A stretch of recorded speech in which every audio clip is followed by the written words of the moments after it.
Hello and welcome back. For those who don't know me, my name's Sarah, I've got celiac disease and I like to vlog my life on a gluten-free diet. I completely forgot to actually post a vlog last week, but we're back today and I have got my protein shake on the go for my breakfast. I do get asked a lot about gluten-free protein powders and I thought I'd just show you what I'm drinking. So currently I'm drinking this Free Soul vegan protein. I don't have like a dairy allergy or intolerance, but for some reason I just find that whey protein gives me really bad stomach aches. So I'm drinking this. It tastes really nice, it's chocolatey, but I always have it with gluten-free oat milk. And I found this new oat milk. So I went to Lidl, I thought this was oat milk, but it turns out it's an oat latte, but it's gluten-free. So I found this in like their special buys. I haven't been back to see if it's been there since. This was probably like 2-3 weeks ago. And I just mixed basically the oat milk and the vegan protein to make a kind of like vegan iced mocha protein thing. But yeah, so that's really nice. And then the other protein powder that I always have is the MyProtein clear vegan one. They do a clear whey as well. I just really prefer the taste of these. I think they taste like squash.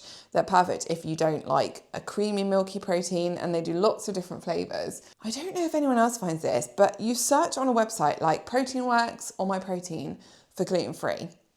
But then when you look closely at all the options, they all have a may contain warning. That ain't gluten-free then, is it? It really frustrates me that this happens, and I don't know why it always seems to happen with protein powders.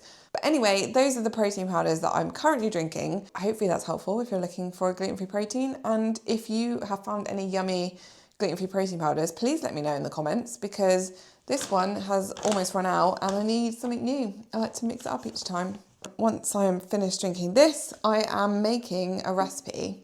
It's actually a recipe that's been on my blog for a long time. It is my gluten-free lasagna recipe. Now, if anyone has got my book, Delicious Gluten-Free Meals, you will know that this has got my next level lasagna in it, which is honestly my favorite lasagna ever. It's got like a beef and sausage meat ragu. It's got loads of cheese. It is so, so delicious.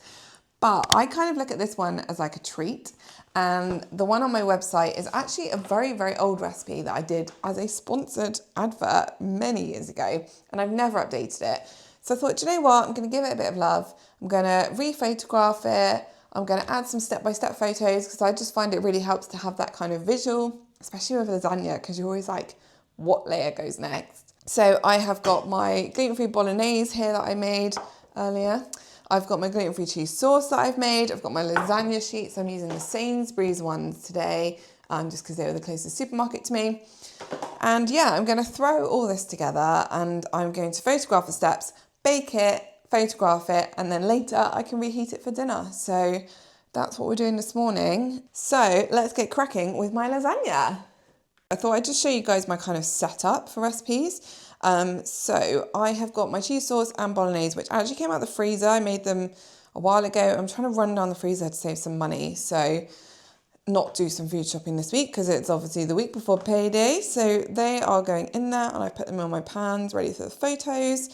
This is my kind of area where I prepare everything. And yes, my current tripod is a box. And then my oven is here. So I cook stuff there, I prepare it there, but then I photograph it in the conservatory because, oh, just look, it's so much brighter in here. So I've got my backdrop ready on the floor because the table is just covered in rubbish. And this is where I will do all my photography. Obviously, it does make life a bit difficult when you're doing a recipe where you need to kind of photograph the steps while it's still hot. So I'm going to try and remake my Yorkshire pudding recipe this week, just because I want to give it a bit of a refresh with some new photos. But one tip with Yorkshire puddings, totally just fell over a chair then. One tip with Yorkshire puddings is that you need to keep the batter super hot and then get them straight back in the oven as quickly as possible.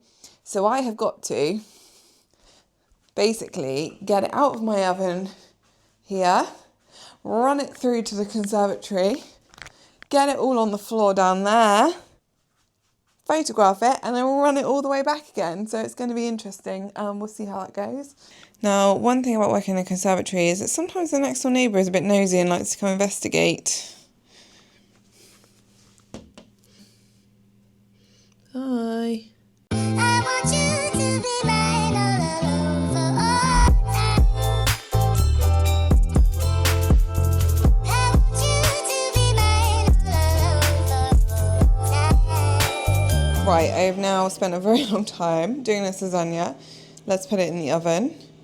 I mean, it looks literally epic. Look at that. Whoa. I've totally just been sat here drooling for 45 minutes. Oh my God, that smells insane. Ah. Oh, I have to show you this. Look at that.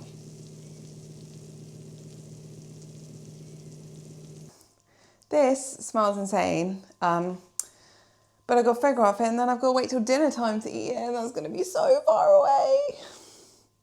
But it's going to be so worth it because it smells amazing. And by the time this video goes out, this recipe will be written up and rephotographed on my vlog. So I'll make sure those links are down below. I know you guys probably want to see the Yorkshire puddings that I was banging on about. So let me just quickly show you those. Oh my God, look at them. I mean, my oven is disgusting. They just work so well every time. Those look epic. So I'm going to finish photographing these and then I'm going to freeze them. I mean, this is probably a good idea to just show you these when they get out of the oven because the state of this oven is actually embarrassing. I'm so sorry. Are you ready for this? Get a load of those bad boys. I am stoked with those. Also, can we just get a moment of appreciation for the fact that this is the first day of the year I've managed to get my washing on the line. Spring's coming! Anyway, I digress because look at these Yorkshire puddings. It's always nerve-wracking making these, even though every time I make them, they're absolutely fine. I still get nervous. But again, this will be all done on my website by the time this goes online. So check it out. I'll put the recipe in the description for my perfect gluten-free Yorkshire puds. Okay, it's now Tuesday. I have been busy doing some recipe development actually this morning. Again, just in the oven, let me show you. These bagels. I know I haven't cleaned my oven yet, but I am making these 2-ingredient bagels. I'll show you them when they come out, but this is basically a recipe that I've had on my blog that I developed during lockdown. But I've noticed that recently it's suddenly become like a thing on TikTok. Not really down with the kids on TikTok, but I have seen lots of people making them, so I thought I'd just give it a little bit of love, and I just really fancied one. So I'm making those today, and then I'm off into town for a coffee. I've got an appointment in town, and yeah, the sun is shining again. It's feeling very spring-like this week, which I'm really enjoying, mainly because the sunshine means I can actually take some decent photos of food. I also meant to show you guys what I did with the Yorkshire puddings. So after, oh gosh, this freezer is so full. After I made them, I basically just pop them in a freezer in this bag, and then I can just take them out when I need them. So I just show you that little hack so you don't have to worry about any leftovers or making a big batch because it will save you time next time. I can actually, oh God, get them back in my freezer. It's so full. Oh, quick, shut the door, shut the door. Right, these bagels are done. Let's get them out and have a look. Look at that. Oh, beauty. I want you to be mine all over. I want you to be mine all over.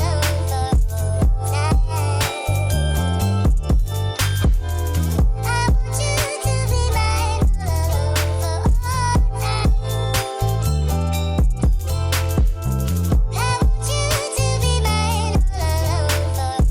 over. Good morning. It is now Wednesday. So this morning, something very exciting is happening. My new coffee machine is coming and I've cleared some space for it. I'm not entirely sure if I want it like there or there. We're going to do a bit of playing because I'm not sure the exact size. My espresso machine broke again. I've had it for a couple of years, it's broken a few times, and I put it on my Instagram, and actually loads of you have had a similar problem with the same machine. And I have wanted a proper espresso machine for ages, and I just had a YOLO moment and I bought one. So that's turning up soon. Then I'll probably just spend the day making and drinking coffee and get absolutely buzzing. literally doing this in the most awkward way ever.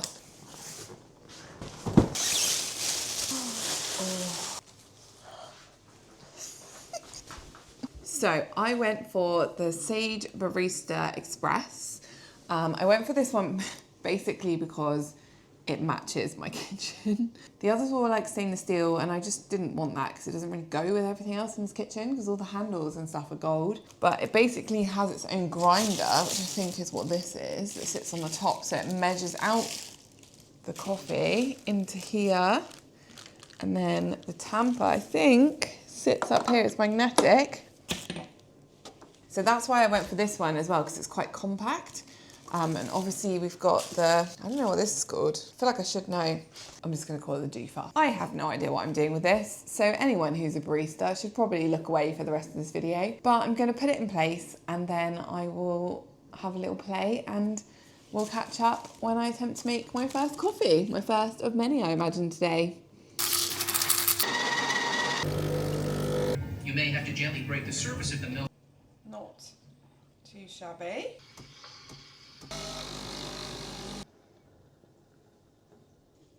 Look at that. My first coffee with my machine. Oh my God. I've got proper coffee at home. And I'm going to keep this old bin. I got this as a bin for my Nespresso capsules and the recycling bags, and I'm going to put all the coffee grounds in it and I'm going to use it in the garden. So today is a very happy day. I'm so excited. It's 10 a.m. and I'm already 2 double espressos deep and I am loving having this coffee machine. So I'm making Easter egg cheesecakes. Now, let me tell you, cutting this in half was stressful, but I've made this amazing chocolate cheesecake filling. So I'm gonna fill those and put them in the fridge. Look at that cheesecake mixture. So I'm basically just filling these up. I've put the biscuit base in and now I'm topping it with cheesecake. This is actually great because you don't have the stress of trying to get it out of a tin. Easter egg is now filled. Crushed these mini eggs up. Oh God, mini eggs escaping. Ah! Oh, I don't even want to know how many calories these are. There we go. Obviously going to put that in the fridge to set. I mean, that is a beast of a pudding. Whoa. So I think that is pretty much going to conclude this week's vlog.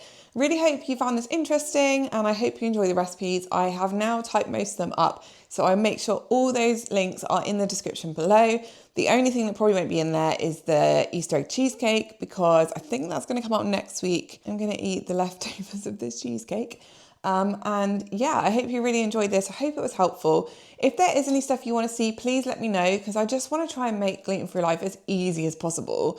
But I'm happy to answer questions. I'm happy to give you tips and guidance or recipes on anything you want.